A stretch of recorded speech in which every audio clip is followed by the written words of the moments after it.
Police Department and from the Solano Resource Conservation District. We'll be talking about the Fire State Council. So feel free to come on up, and we have stuff from the Vallejo Fire Department as well. If you want some handouts, it'll help you understand what's going on.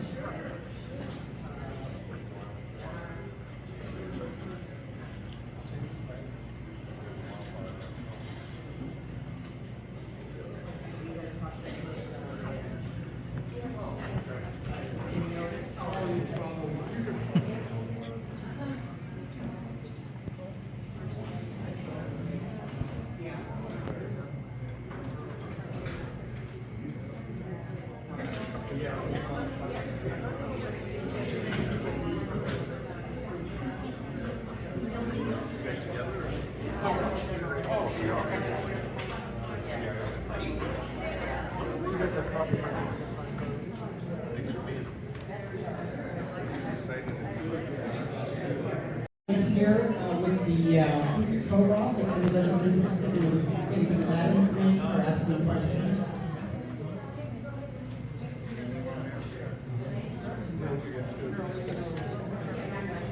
Okay, thank you.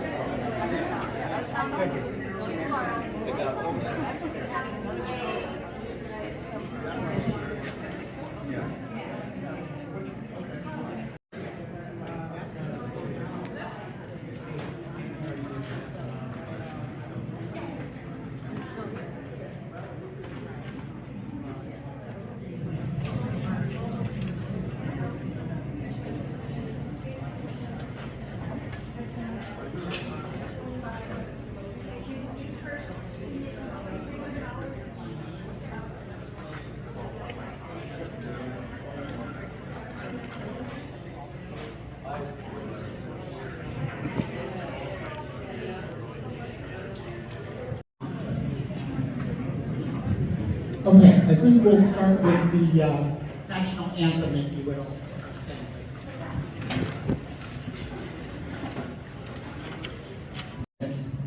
If we were fully staffed, how many CSIs would we have? I don't know.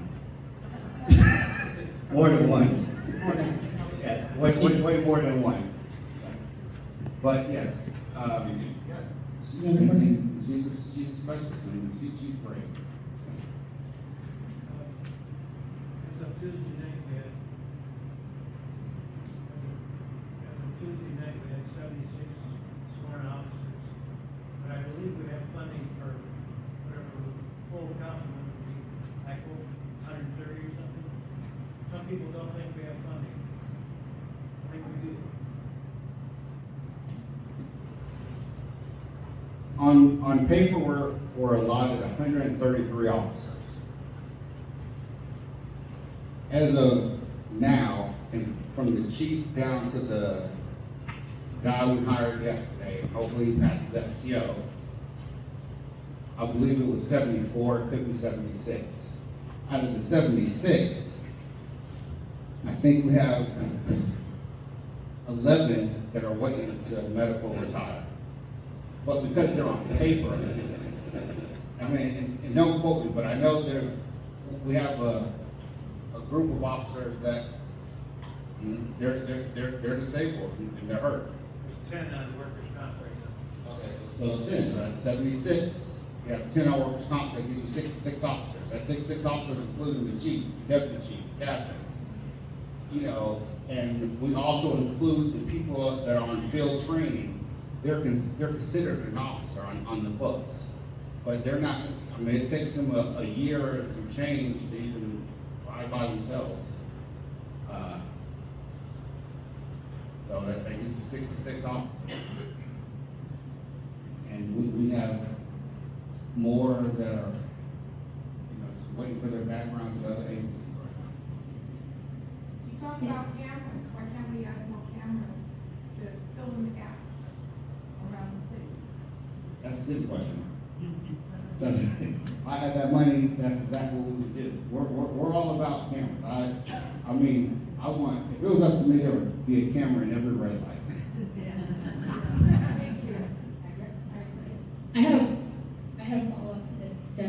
question, because I think one of the other things people are frustrated with is the finances of the city and how it's managed. We've had issues with our landscape maintenance district here in Glen Cove, and there was a community meeting a couple of months ago where it was brought up that we're budgeted for 133 officers, but we only have 76, and someone asked, where is the rest of that money going? Because in theory, we're not getting the services, we should have a lot of money left over. And Chief Todd was asked that, and he said, BD does not have this money. I don't know where this money is going. Have you all gotten any more information about where that money is going? City council question.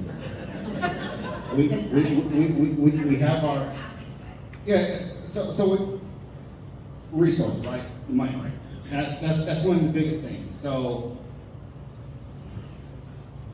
city council is our boss. We work, you know, if you really look at the family tree, the police department, the water department, the city works department, we're all under city council. City council votes on how much they want to pay us. And city council tells us how much they're gonna give us for resources. So that's a town hall or a city council meeting question, but I can't, you know, the chief is not responsible or in charge of our income.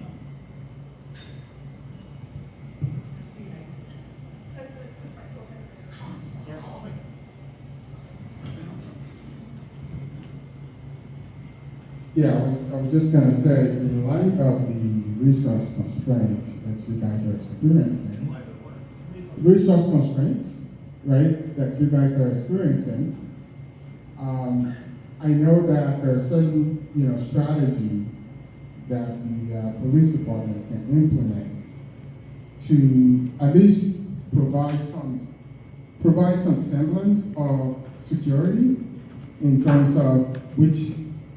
One of those that I proposed here about a few years ago was having ghost vehicles in different city strategic places, you know, locations. And I know some cities are doing that because a lot of cities, PDs are very short of personnel, right?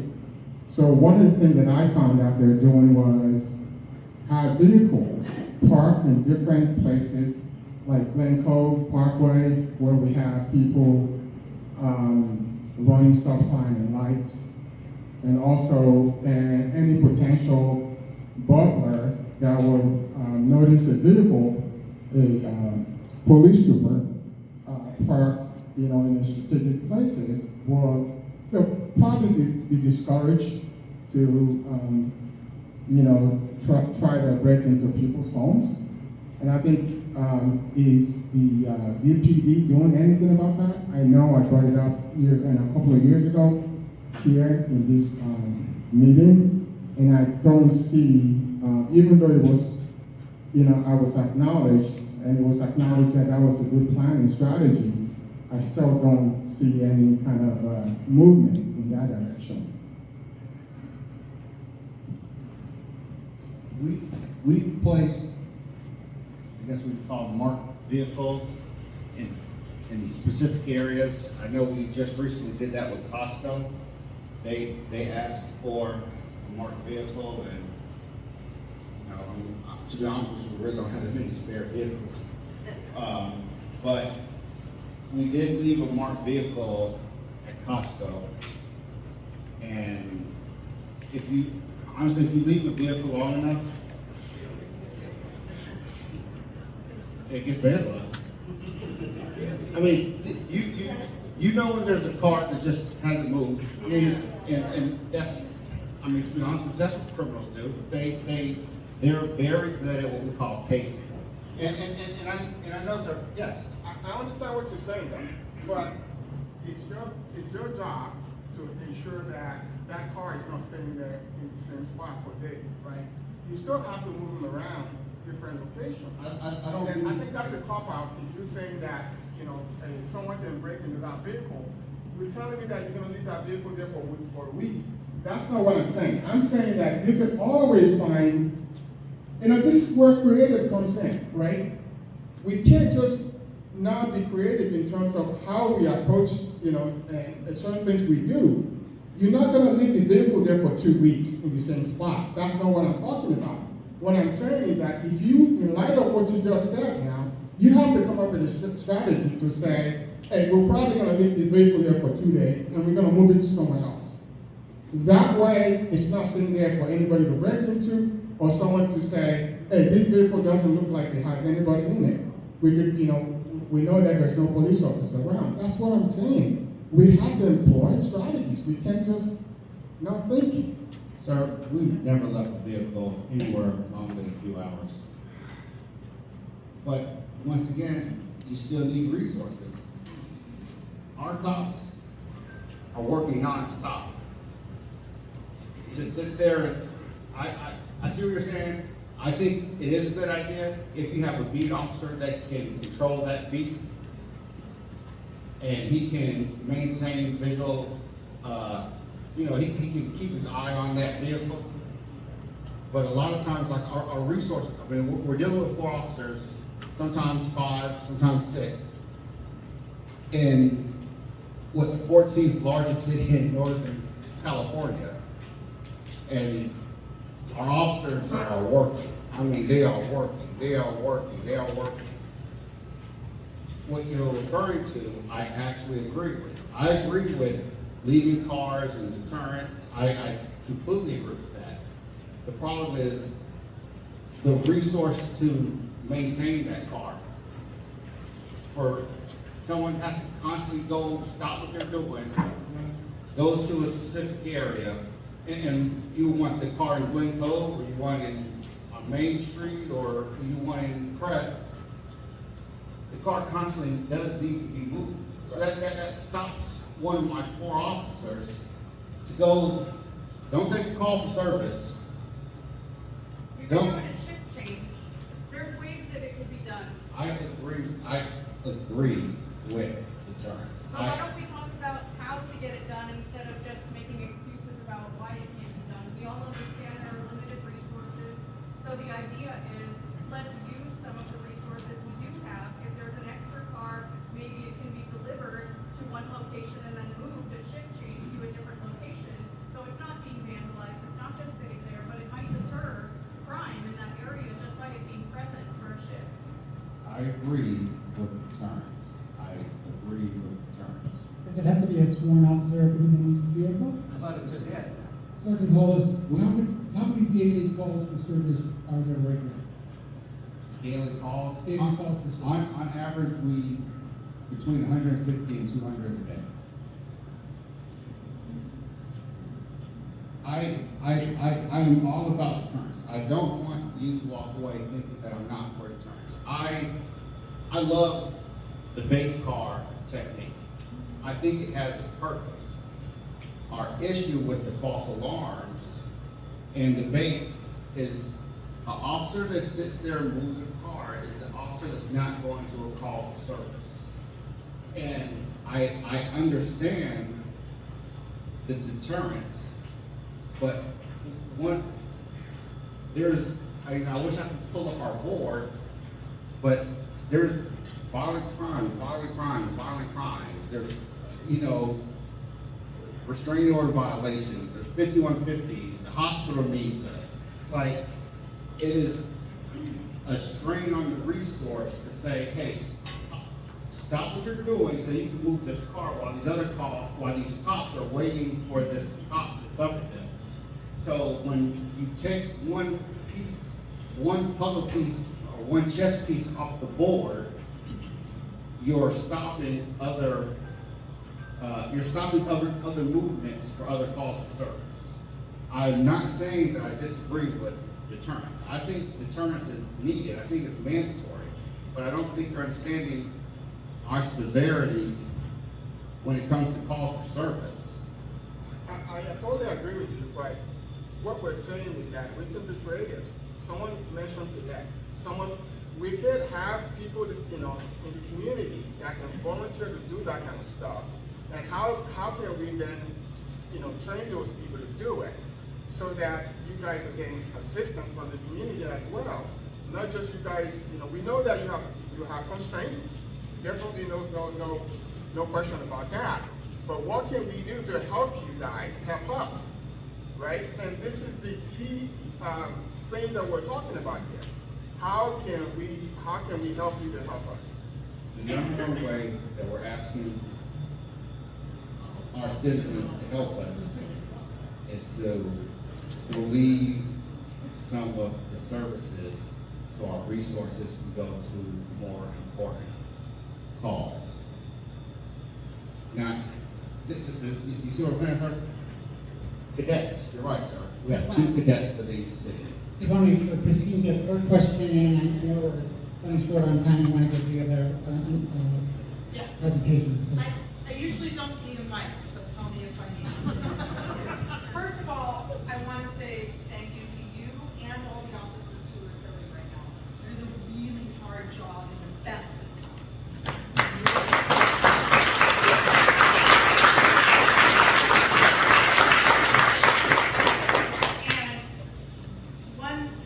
I think there's an interpretation people make about law enforcement that's based on very few people here today. So let's put that aside. And the resource challenge, as Andrea was saying, is really about how the city's allocating money. It's not, and it's a horrible job to try and hire. I have a son who's in law enforcement in Southern California. He's in the same situation you are with mandatory 16-hour shifts, etc. What I want to ask is what, beyond dealing with our alarm problem, that's obviously an issue. Get some cameras, get some motion detectors, problem solving. What else can we do as citizens to protect ourselves, knowing that a call for service might not come immediately? Know your neighbors. Yeah, exactly. Know your neighbors. That's fine. Protect Here. them. Yep. Know them by sight, know what car they drive, know what time they come and go. Say hi, share a phone number. You don't have to be their best friend. This is a time where, what they say, it takes a village to raise a child. And this is the time where you really need to be that nosy neighbor. You need to be that irritating neighbor. This is the time where we need that neighbor that doesn't go to sleep and knows everyone's business and knows this is the neighbor, this is their time to. Mrs. Kravitz. You want that neighbor on your side. The report says 97% of the calls for home alarms are false. In your opinion, are home alarms good or bad, or? Those are unverifiable, correct? So in 2023, as of January to July, 97% of the alarm calls were false. From 2000 to 2022, 98% of all the alarm calls for service were false. So in your opinion, are home alarms good or bad or indifferent? I'm all for a home alarm. I have one. You were saying the more modern ones with cameras especially, because that helps you with your investigations, correct? So once we get our numbers up, once we get our resources, like we're gonna go back to going to, we will go to every home alarm call for service. That's it. There's nothing negative about an alarm. I'd rather an alarm be false than be the real deal. I'd rather know you personally because I went to your house and your alarm was false. That makes me feel better. I don't want to know you as the victim. I want to know you as the guy with the bad alarm. I think I'm all for alarms. I do not get rid of your alarms. That's not what we're saying. We're just saying it's a drain on our resources when the alarm isn't verified. And it's usually verified because there's an eyewitness, it's verification because you were able to go on your phone and look at your camera and actually see someone in there, or it was verified because the alarm company says we have a break-in and we have a motion. And there's other ways to verify, but just the unverified, the store on the corner of John and First has went off, but it looks secure. But we can't just go off of how it looks. The officers have to go to the corner, they have to search the building, they have to make sure every door is locked, they have to make sure every window is secure. And then they can say, okay, well, we believe this is a false alarm, and then they leave.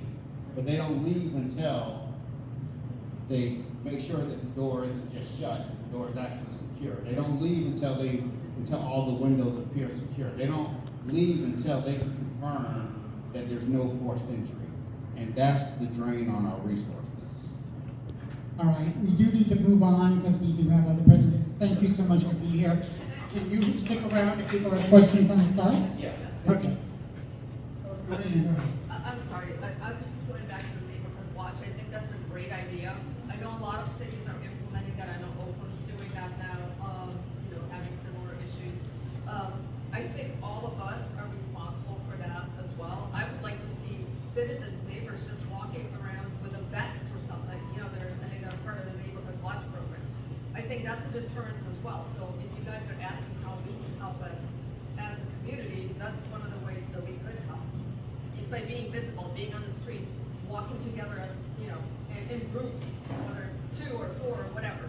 Yeah, we have started the neighborhood watch, and Ralph, you're the point person for that, so please contact us. I do want to remind people also, make sure you visit our site. We do keep it up to date, glencovevallejo.com.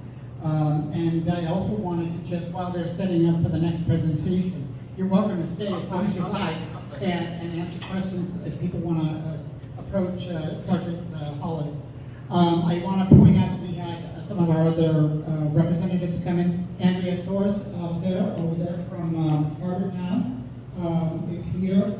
I see, who is that? Oh, Pat Tomasello, our secretary. She's in Quiet Harbor.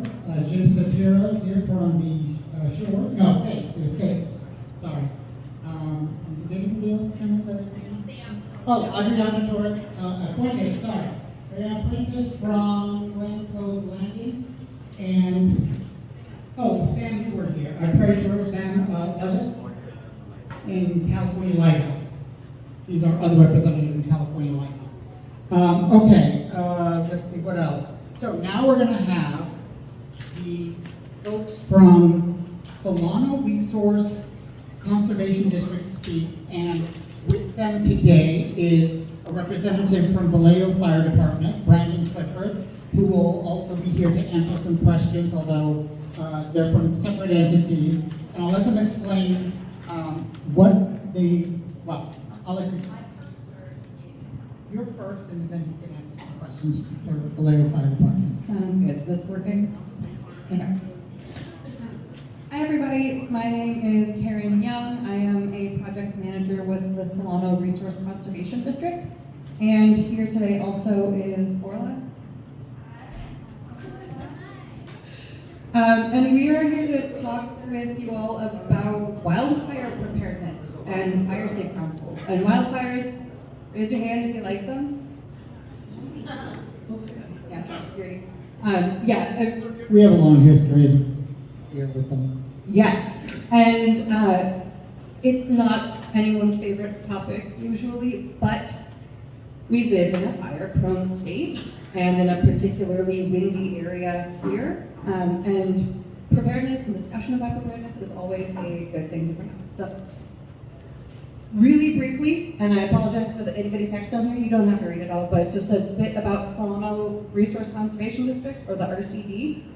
If you are not familiar with us, we are a special district, which is kind of like a mashup between a nonprofit and government. We are not regulatory at all. We don't have any sort of mandate from the state. We are funded primarily by grants and some tax-based, some direct funding from agencies, but we operate a lot like a nonprofit in that we are funded by projects funded by grants for projects that we apply for.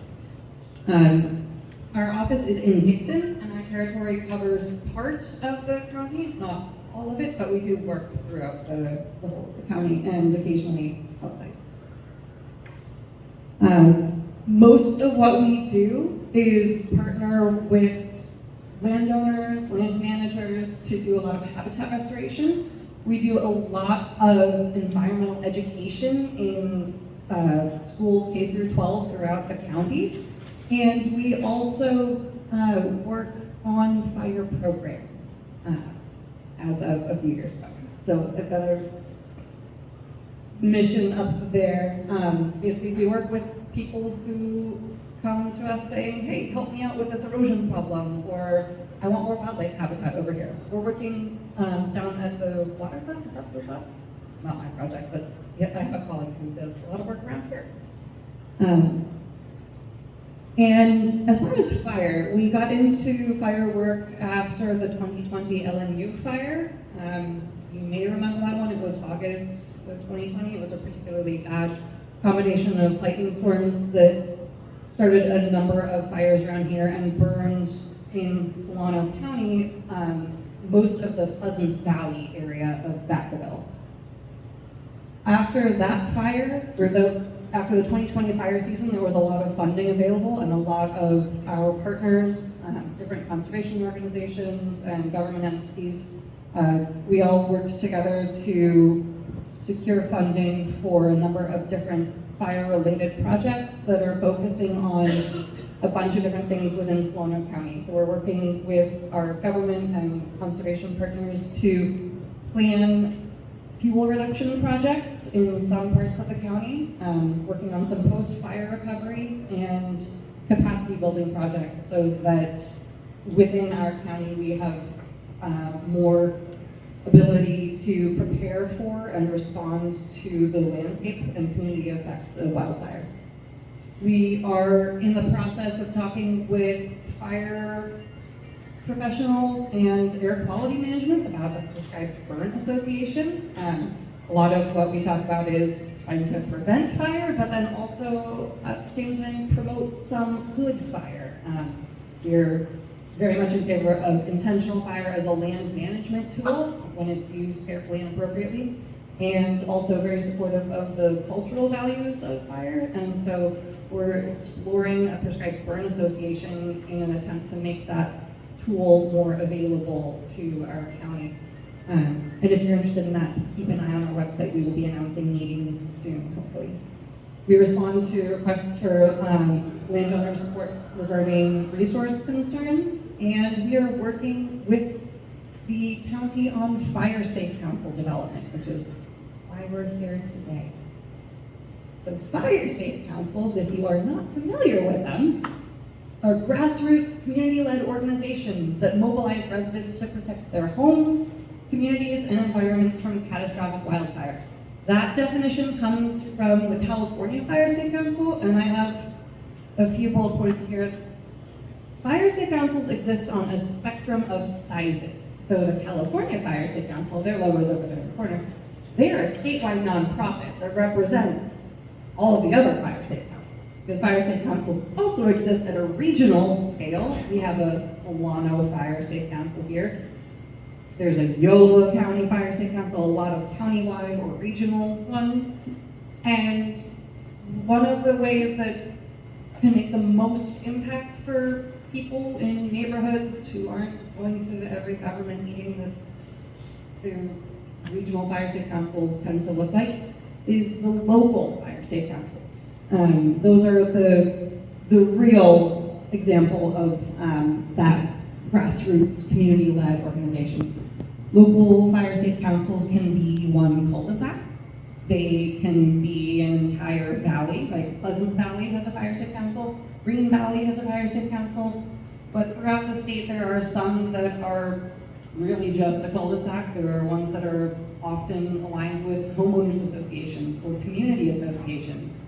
And fire safe councils are really a reflection of the communities that make them and the concerns that are unique to that area. One neighborhood may be very concerned about dead and dying trees in their area. Another one may be most concerned about lack of signage in their neighborhood, or the fact that they live in a one-way in, one-way out community.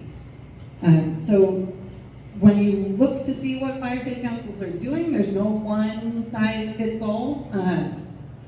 sort of model for how they are arranged or for the sorts of work that they do. It really is a product of the people that build them.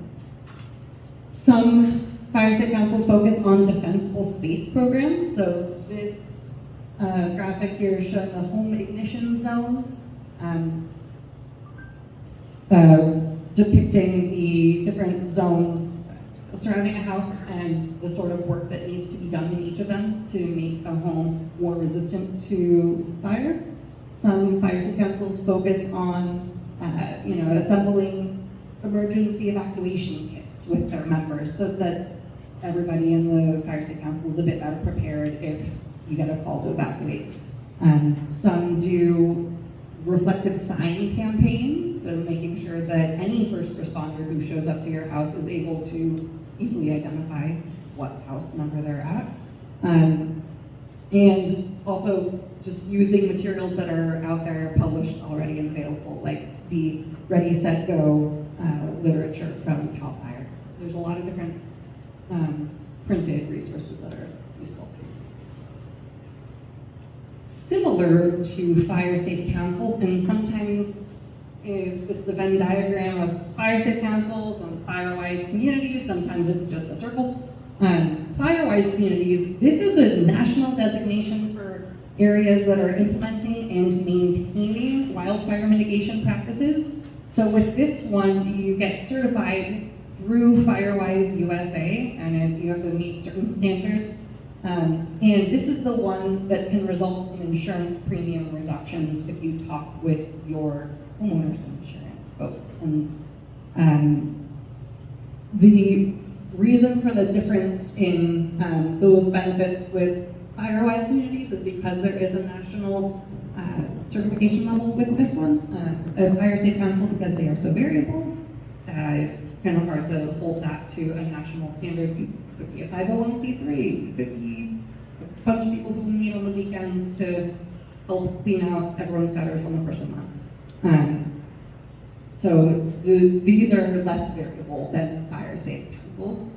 And the process for this is often very easy to dovetail with a homeowners association or a community association, because you will already have a board or committee in place to tackle the first step of becoming a FireWise community. The next step is a bit more work, and it's conducting a wildfire risk assessment that assesses the whole community and summarizes home conditions, looks at recommended actions within the home ignition zones, and part of this step is developing an action plan for a community. You work together to address the items in that action plan, and there's an annual time investment because this needs to be maintained at the level of 1 hour per dwelling in the community every year. So if you have 100 homes in your FireWise community, collectively you need to put in 100 hours every year maintaining the mitigation practices in that neighborhood, or the financial equivalent. And then you apply, you work with your state liaison and get certified. And at that point, that's when you get your FireWise designation and can hopefully reap some financial benefits in addition to the many benefits of being better prepared against fire. Because I've been talking a little bit about like, oh, it's good to maybe get an insurance premium deduction or to be better prepared. And that's the premiums, like there's a dollar value with that, but the preparedness can seem a little bit abstract, especially when you think about the fire history of this area. It's not huge conflagrations. There's high winds, there's embers going across the Cardenas Strait. Even though there hasn't been a massive wildfire in this area, does not mean that this area is low risk. There's the high winds, there's the stands of eucalyptus. You have low humidity days. You get a combination of those three factors, and you start to get some very nervous people wearing uniforms, a lot like that.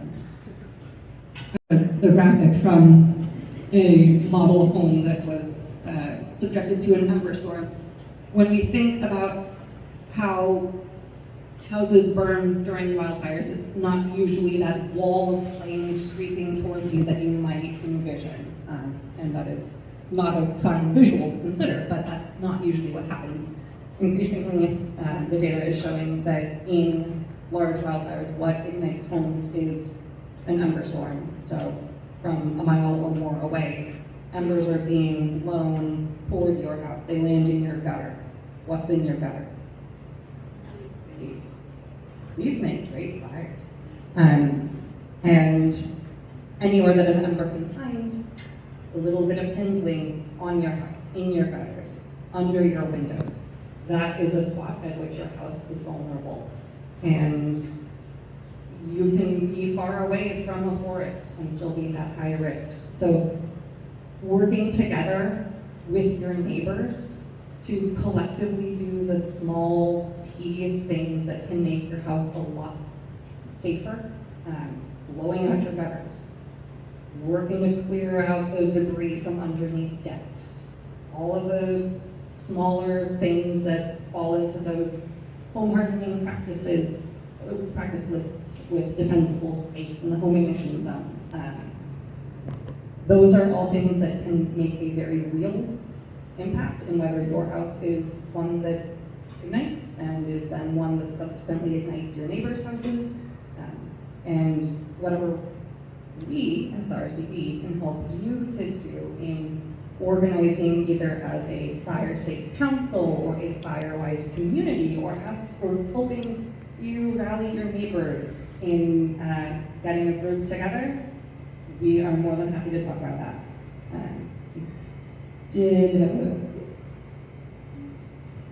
I did have a video of that house, but I don't think it's going to work without iPad. But so next steps, I know that we're a little bit past time here, so we can stick around, and if you are interested in talking more about this once the rest of the agenda has been gotten through, I am more than happy to do that. But I would be very interested to hear, as a community association, what your concerns are specifically when it comes to wildfire. I know wind fuels are up there, but hearing what you're interested in. If you're thinking about maybe pursuing a fire-wise designation, we do have ways that we can help, or if it's individual neighborhoods organizing. We have consultant time that we can extend to groups that are looking to organize as a fire safe council. We have outreach materials and website resources that can help with getting you started as a fire safe council or a fire-wise community. So I really do look forward to discussions with you if you are interested in this sort of thing. I have a question to start with. So we have 3,000 homes in Glen Cove, 23 different developments. You mentioned a fire-wise community of your example of 100, that's 100 hours. 3,000 homes would be 3,000 hours to qualify. So what is a typical fire-wise community size? And, what would you recommend with the ideal? What's the smallest, for example? I don't know what the smallest is. I think it's a minimum of 10. I think 10 or 15. 10 or 15. Somewhere in that range. Okay. Once it gets to be a much larger area, often what the state will have you do is break it down into multiple communities within one area. So that's what Pleasant Valley did. They have 8 fire-wise communities within the valley, and each community is responsible for its own, or pooling its hours, or I mentioned the financial equivalent of those hours. That's based on the independent sector's value of volunteer time, which in California is actually spectacularly high. So that's one method. And Brendan, do you want to speak from your perspective as Vallejo Fire Department? No.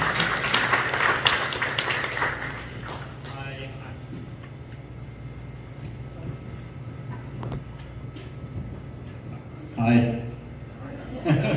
I'm Brendan. I'm a fire inspector here with the City of Vallejo. I'm also a certified wildfire mitigation specialist. Just started here in Vallejo about 6 months ago. Prior to that, I worked as a vegetation management and wildfire mitigation specialist in Marin County with San Rafael Fire Department. So doing Firewise communities, doing home evaluations is kind of my expertise.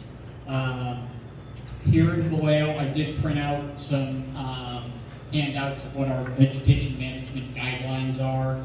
In terms of enforcement, as I'm sure many of you know, it's a rather broad, open, mostly focusing on dead vegetation within 100 feet of the structure. However, I've been working with Ralph,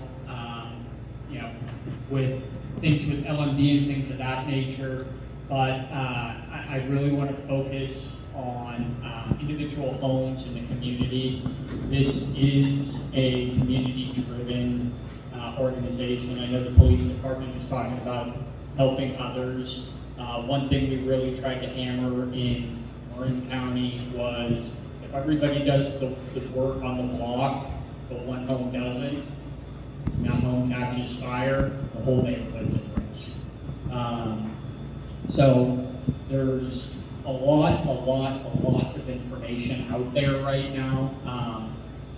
Unfortunately, there's been some rather catastrophic fires that have happened over the last few years that we're all very familiar with.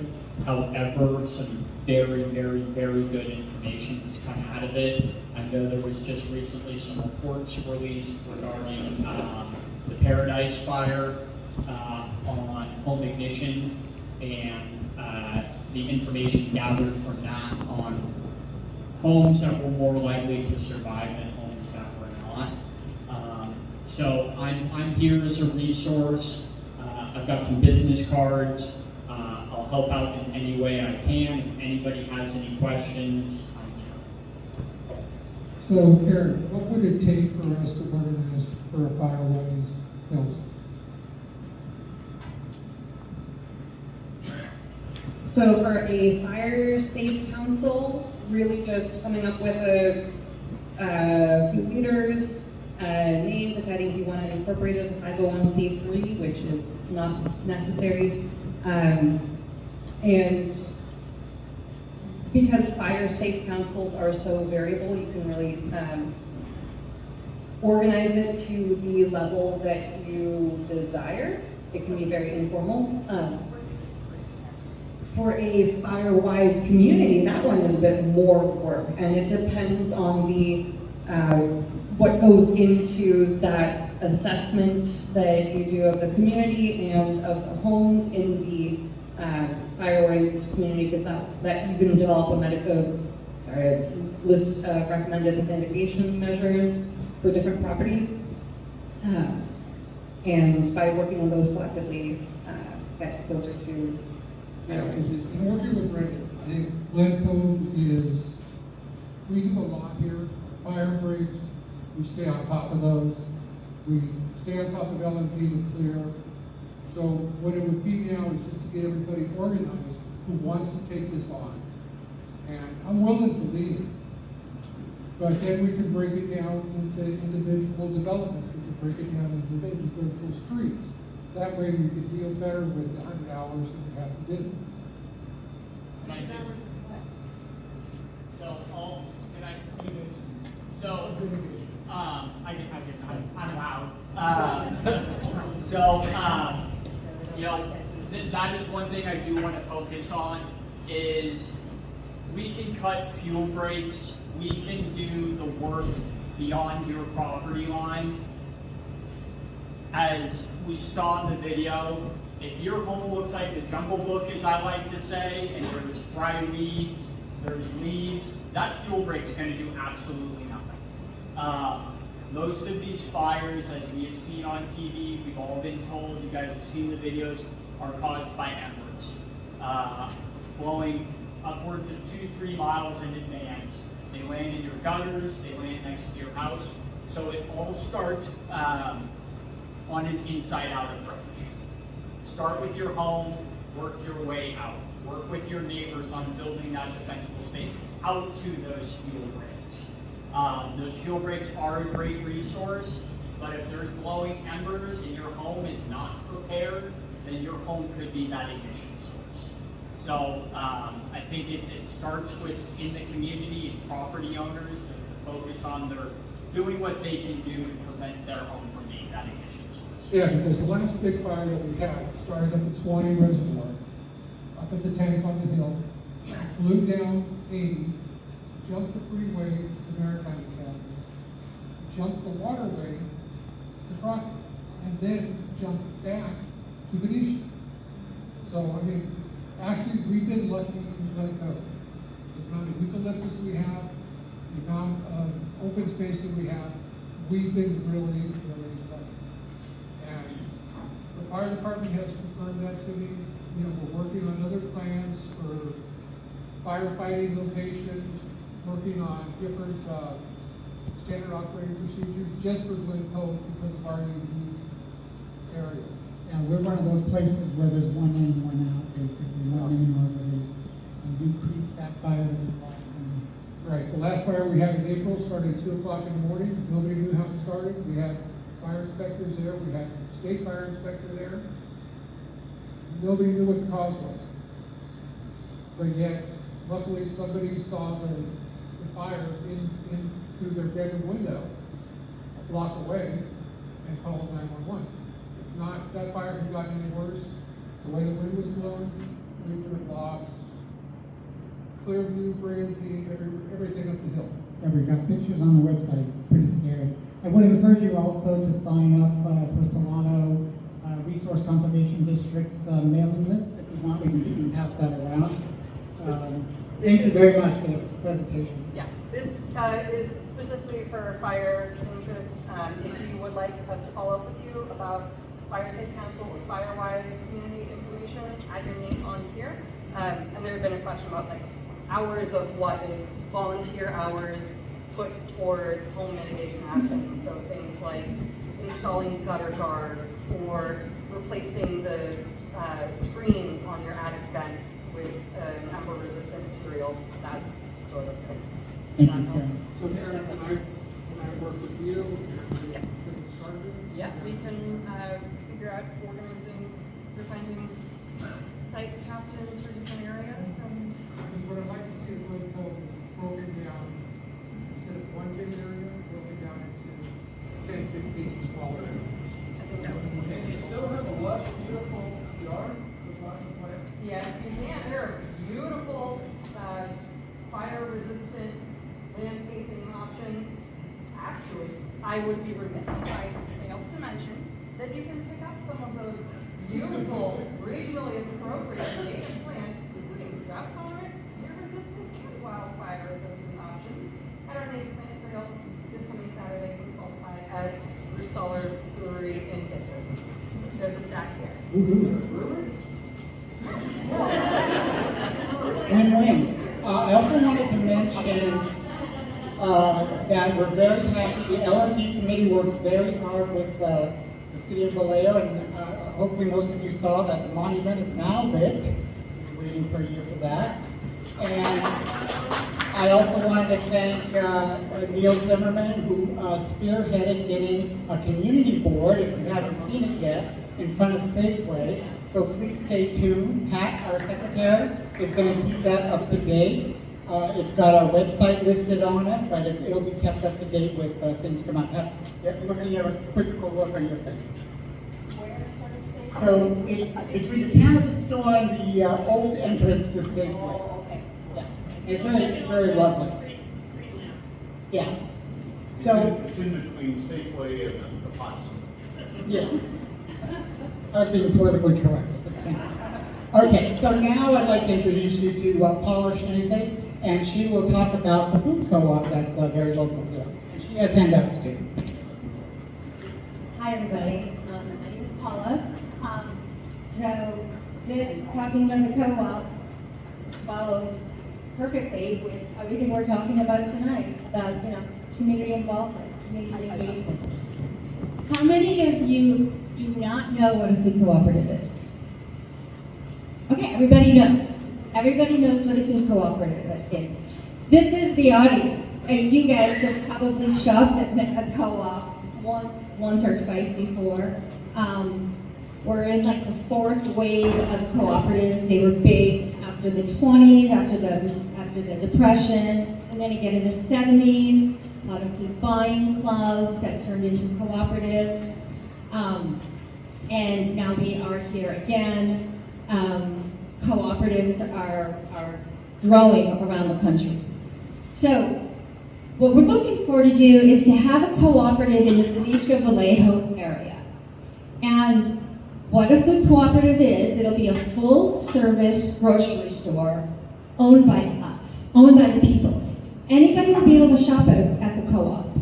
But if you're an owner for $300, if you're an owner one-time $300, you get to vote, you get to say in what happens in the store. If you have some ideas, you can bring it to the board.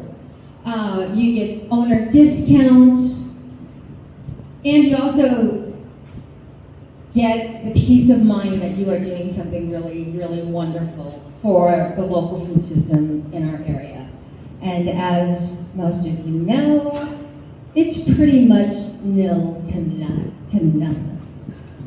We have national chain grocery stores that bring food from God knows where, and then takes our money to God knows where. A food cooperative keeps our money local. Think about it as like a pinball machine. You don't want that ball to go out of the machine. You want it to bounce around all of the different businesses so that everybody's thriving. Cooperatives do incredible things for their communities. They can be a development starter, thank you. A development catalyst. When your co-op comes into a neighborhood, lots of other businesses want to come. So the difference about a cooperative now, as opposed to back in the 70s, was back in the 70s, you started small, you got bigger, you started with a food buying club, right? People would pick up food and, on Saturday you'd pick it up. And then they would they'd get a store, and then they'd get a bigger store. Well, nowadays, the grocery industry is so competitive that we need the owners before we have the store. We need 1,200 owners to make this viable, to have a successful store when we open. Currently, we're at 534, so you're not 535. You're about something. I'm in the 500. You're in the 500. So 534 owners right now. And our next goal, we have a timeline. So I encourage you, a card went around, you can just take a picture of the code to get to our website. On the front page of our website is a 3-minute video. What is a co-op? And it's really informative. And so I encourage you to go to our website. There's such great information on our website. Also, we have a newsletter sign-up sheet. Stay in the loop. Stay in the loop and learn what we're doing, our progress. You can also become an owner with installments. $25 down and $25 every quarter, or however you see fit, because it'll be a phone call, get you on a regular payment plan, and whatever works in your budget. Cooperatives work for the community, and we want, whatever we can do, whatever you need. That being said, we need your help to get this going. We incorporated in 2017. Pandemic affected us, and just as any business, especially with a cooperative and people coming together, you have ups and downs. There's challenges, so we encourage you to get involved. Right now, an email just went out to our owners. It's election time. We have a board, a 7-seat board, and so and we encourage you to get involved, volunteer, and step up to the board and help us move this along. We have social media, it's all on the card there, so yeah, just to encourage you. Recently, in the beginning of the year, we did a survey. So when you become an owner in these early stages, when you're a founding owner, again, you get input, you get say. So we sent out a survey to our owners. Where do you think a co-op ought to be? And we had different maps of different areas. And so over 150 people actually did the survey, which was phenomenal. And so with that data, when we get to our 800 mark, we will have a market study done. We have this person already lined up. We just need to, we can't get to these different milestones until we get the owners to get us there. So we encourage everybody to, become an owner, tell your friends, tell your family, this area just needs a food cooperative. Trader Joe's ain't coming. And a co-op is so much better than a Trader Joe's. Trader Joe's, again, the money goes to the pocket of the German billionaire. What about that money staying here in our community? Supporting our schools, supporting the police department. All of this, food co-ops give back to the community that supports them. So I encourage everybody to become an owner and help us get to that number and open the doors and support our local farmers, our local food producers. Cooperatives is where you can find products that you can't find anywhere else. And their philosophy is around health and wellness, and then also what the community needs and wants. So every food co-op is unique to the community that they serve. Paula, you mentioned 800 would be the milestone to get to for a site survey. Can you give the other numbers for brick and mortar? Do you have that? Do you know that? Well, it's on our website. If you go just right on the top, it says timeline. It's a beautiful visual timeline. 1,200 off the top of my head at 800 owners. We're doing site search. We are doing general manager search. Because right now everything is volunteer. The board is volunteer. Everything we do, outreach is volunteer. At about 800 now, we're going to start looking for a general manager. And then at 1,000, then he's going to come in, and then we're going to start looking for employees. It'll be, and by the way, cooperatives do pay their employees more than most national grocery stores, with the benefits, the health benefits, and everything like that. Yes. Just curious, but is there any potential for that location being in Glen Cove? You read my mind. So when I first moved here, my dream was to have a little co-op grocery store in the marina business area. And I just feel like how amazing would that be to be able to get fresh, good food without having to go through prison doors at Safeway and, meet my neighbors and hang out and bring jobs to the community for our youth. Yeah. So is that realistic or? Not down at the marina. That's a little too small. So we're looking for an 8,000 to 10,000 square foot store. This store is going to support shoppers in Benicia and Vallejo, Glen Cove, Vallejo, that whole area. So we need the Benicia shoppers, and we need it to be. There's different priorities. Easy on off the freeway. People coming on Highway 80. Easy signage to get to the store. So that's a little too small. Having a small co-op and having a bigger, it's just as much work. So instead of getting small, where we're going to outgrow it, we're going big. So it's an 8,000 to 10,000 square foot store now, but once we get to that market study, we'll have more specifics. We'll have, we'll do the market study, we'll do the feasibility, like what could feasibly work in this area.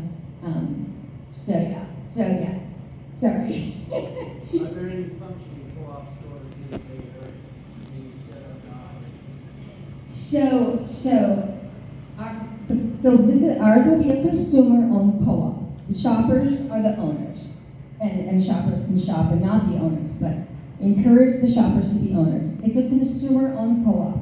The closest is Davis, and then Sacramento, and then Placerville. And the beauty of cooperatives, we run our businesses by principles, and principle 6 is cooperation among co-ops. So we help each other.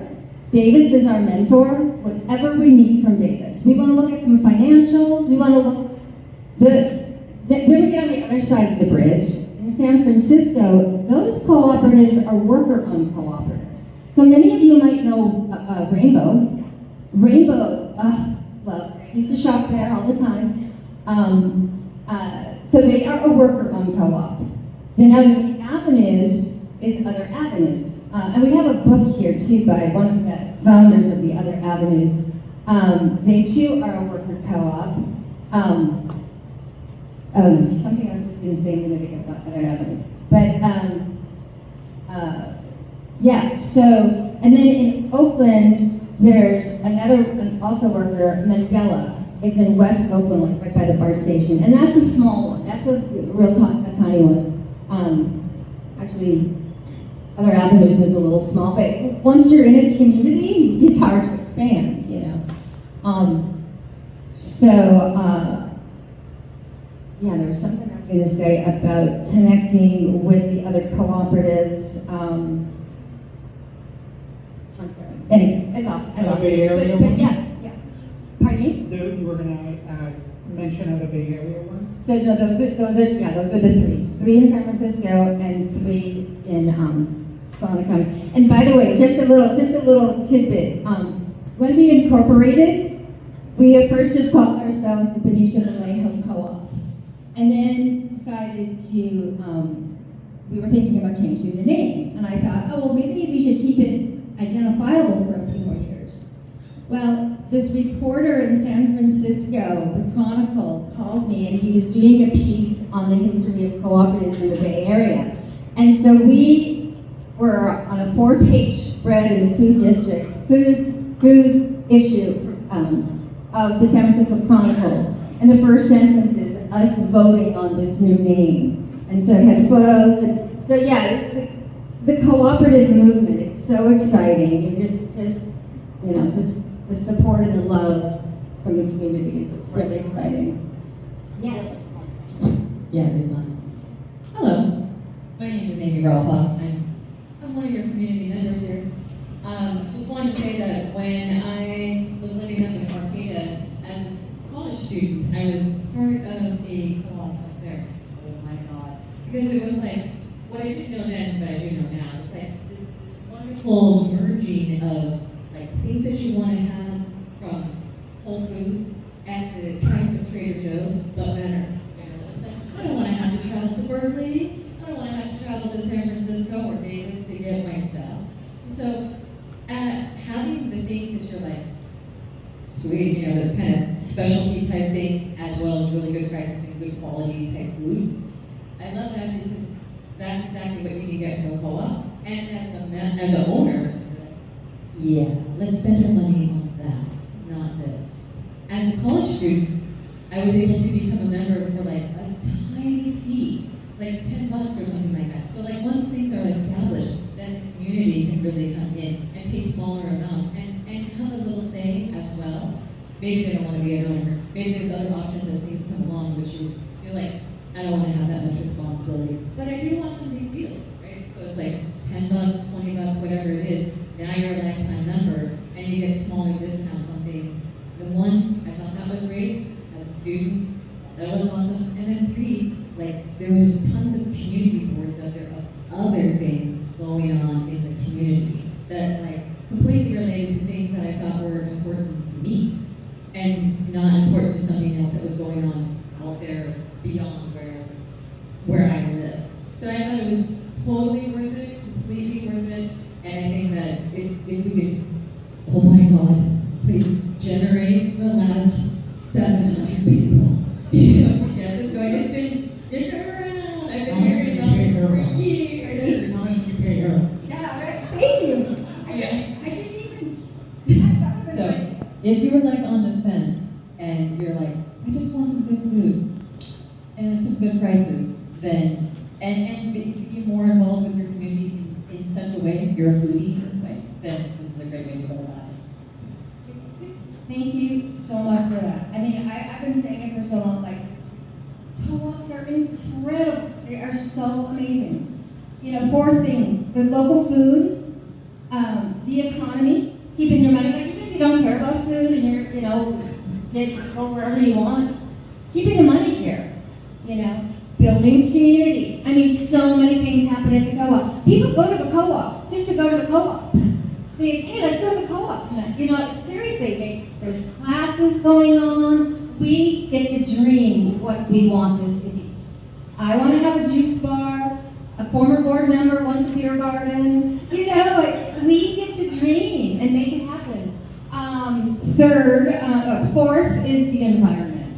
Cooperatives lead in sustainability. Well, just the farmers that we pull from. And by the way, we do know for sure that our produce department will be all clean. It won't necessarily be organic. It'll probably be way above organic because the farmers that do sustainable farming, they're way above what the organic labels say. But this is something that Sacramento Natural Foods does. They don't have any conventional. They don't have anything in their produce department that's sprayed. And by doing that, it brings the price down of the clean foods because they don't have to separate it in the back. So all of these different ways that we can find to bring food prices down because everybody ought to be able to afford healthy, clean food. Is there a possibility that you're going to consider Vallejo over Benicia? Because Vallejo really needed businesses. So to answer that, I just say, you know, we'll look at the market study, we'll look to see where that, and so right now it's too soon. A few things that I'll just add to that is there's not a lot of place in Benicia to put a co-op, really. And the industrial park is not a good place for a co-op because we want the Vallejo shoppers. That's the whole reason why we decided our name to be Cultivate Community Food Co-op. We wanted to cultivate the communities between Benicia and Vallejo. I moved to Benicia 10 years ago, and it just seemed like there's, you know, a little rift kind of between the two. Nonsense. We all want good food. We all ought to be a part of the community. So the co-op is going to be just that. But now to your point, we need to get more Vallejo owners. There are more Vallejo owners at this time, but not proportionally. Vallejo is 4 times as large as Benicia. Vallejo probably only has like 25 more owners than Benicia owners. So we got to get Vallejo owners up. And you're saying space is more likely to be over here because of the commercial availability. Exactly. You don't want to be next door neighbors with Vallejo, are you?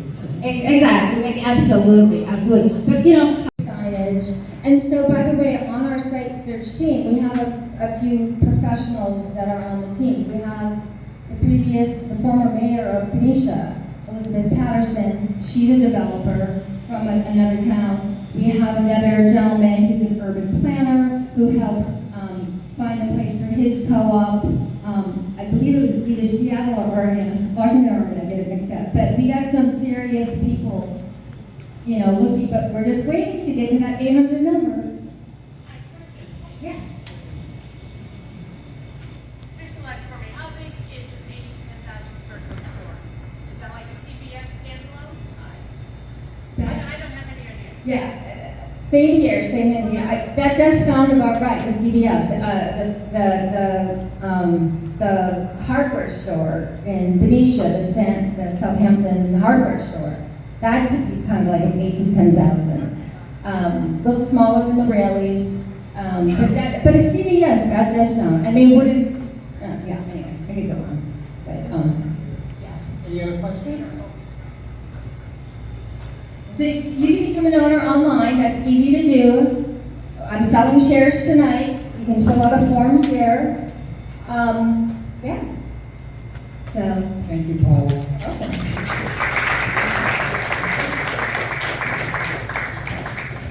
All right. Well, that concludes our plan for tonight. So thank you for all coming. If you have any questions, let us know.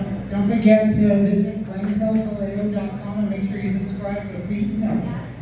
Oh, and I would be remiss if I didn't remind everyone, if you're not a member, please check with our membership table. Our membership coordinator is at the front table.